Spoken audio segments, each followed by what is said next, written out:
ধুবুৰীত মুখ্যমন্ত্ৰী ডক্টৰ হিমন্ত বিশ্ব শৰ্মাৰ একাধিক কাৰ্যসূচী ধুবুৰীৰ বালুচৰৰ হনুমান মন্দিৰত আশীষ ল'লে মুখ্যমন্ত্ৰীগৰাকীয়ে ঈদৰ পিছতে অপ্ৰীতিকৰ পৰিস্থিতিৰ সৃষ্টি হোৱা মন্দিৰটো পৰিদৰ্শন কৰাৰ লগতে পৰিচালনা সমিতিৰ সৈতেও মত বিনিময় কৰে মুখ্যমন্ত্ৰীগৰাকীয়ে ধুবুৰীত হিংসা বিয়পোৱা লোকক দেখিলেই গুলীওৱাৰ নিৰ্দেশ দিয়াৰ কথাও ঘোষণা কৰিলে মুখ্যমন্ত্ৰীগৰাকীয়ে যি লোকে শিলাবৰ্ষণ কৰিব বা অপ্ৰীতিকৰ পৰিস্থিতিৰ সৃষ্টি কৰিব তেনে লোকক আৰক্ষীয়ে গুলীয়াব বুলি উল্লেখ কৰিলে মুখ্যমন্ত্ৰী ডক্টৰ হিমন্ত বিশ্ব শৰ্মাই ধুবুৰীত যিমান অপৰাধী আছে সকলোকে গ্ৰেপ্তাৰ কৰিবলৈ আৰক্ষী অধীক্ষকক নিৰ্দেশ দিলে মুখ্যমন্ত্ৰীগৰাকীয়ে আইন শৃংখলা হাতত লোৱা সকলক কঠোৰ হাতেৰে দমন কৰাৰ হুংকাৰ ডক্টৰ হিমন্ত বিশ্ব শৰ্মাৰ হনুমান মন্দিৰৰ ঘটনাত বাংলাদেশৰ অপশক্তি জড়িত থকাৰ কথা ঘোষণা কৰিলে মুখ্যমন্ত্ৰীগৰাকীয়ে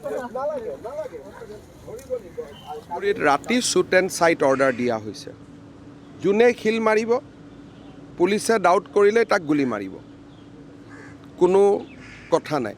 আজি আমি গভৰ্ণমেণ্টৰ পৰা মই গুৱাহাটীৰ পৰা গৈয়ে shoot and sight order issue কৰি আছোঁ ৰেপিড একশ্যন ফ'ৰ্চ CRP ইয়াত আহিব আৰু ধুবুৰীত যিমান ক্ৰিমিনেল আছে যাৰ ওপৰত নন বেইলেবল ৱাৰেণ্ট আছে যি আছে আমি সকলোকে এৰেষ্ট কৰিবৰ কাৰণে SPক কৈছোঁ ছিনিয়ৰ অফিচাৰ সকলো ইয়াত আহিব যোনে আইন শৃংখলা হাতত লৈছে তাক আমি কঠোৰ হাতেৰে দমন কৰিম মইতো আগতে আপোনালোকক ক'লোঁ যিকেইটা কবিতা মই পঢ়ি দিলোঁ ইয়াৰ পৰা ক্লিয়াৰলি ইণ্ডিকেট কৰে যে বাংলাদেশৰ কোনোবা এটা শক্তি ইয়াত ইনভলভ হৈছে আৰু এটা এইবাৰ ডাঙৰ কথা হৈছে যে বকৰীদৰ সময়ত আগতেও মানুহে যি মাংস খায়